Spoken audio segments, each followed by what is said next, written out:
Hello, my name is Eric Fender, and I'm about to show the proper function of the lab assembly from Digital Logic Design Lab number 1. So here is the final assembly. We're going to have 3 inputs over here.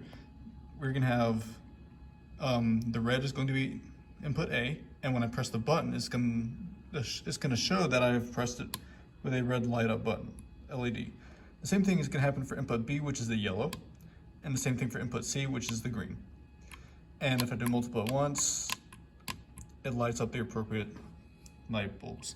So now, we're going to plug it in.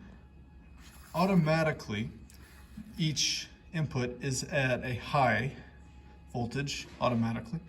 So when I press it, each voltage will go to a low instead. So right now it's at 111. And when each time I press, it's going to go to a 0. So this blue light up LED will show me when my output is 1 through my inverter, my AND gate, and my OR gate. Switch around actually.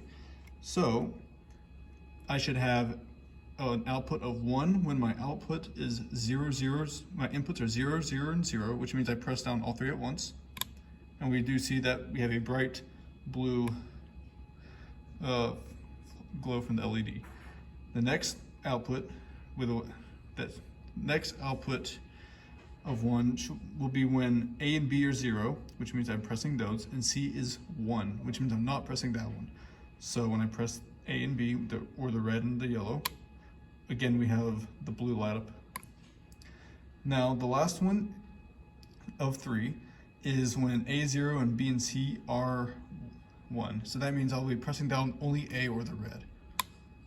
And we do see that as well. So now we can show that these are the only ones that'll work. If I leave them alone, there's no light up. If I press just this one, there's no light up on the blue. If I press just the middle one, there's no light up. Though you can see that I am pressing these. And if I press them both at the same time, again, it does not work. However, if I press this one, it works. If I press these 2, it works. And if I press these, it works. So really, if I press A at any time to equal 0, aside from this actually, this one will not work. So thus is the functioning of Lab 1 for Digital Logic Design.